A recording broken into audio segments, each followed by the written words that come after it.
amigos, hola clase.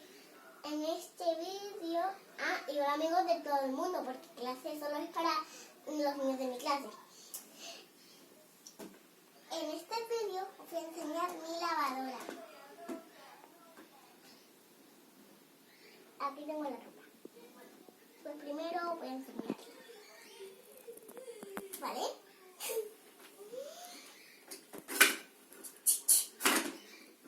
Aquí los polvitos. ¿Entendemos?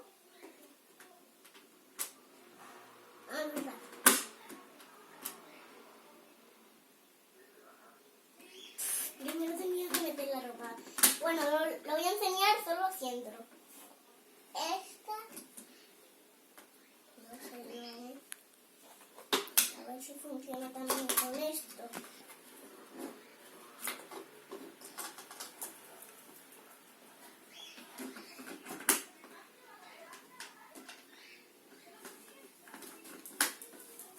Cogiendo.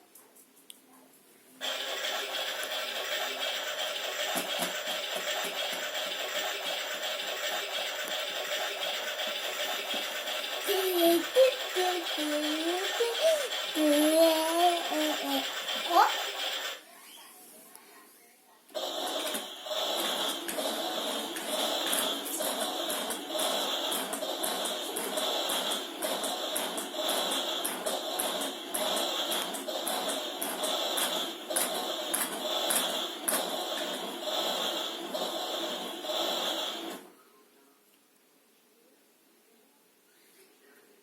Pues ahora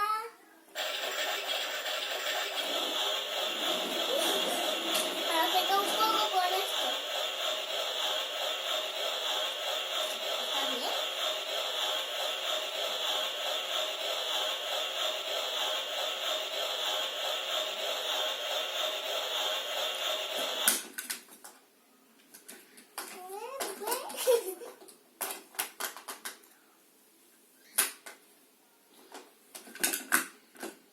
Bueno, le pondré a este ya.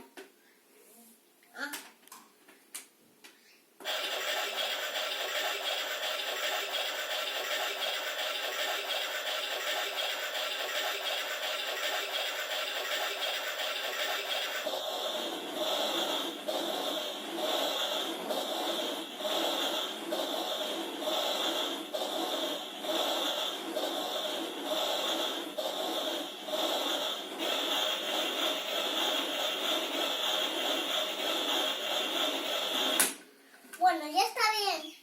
Por hoy.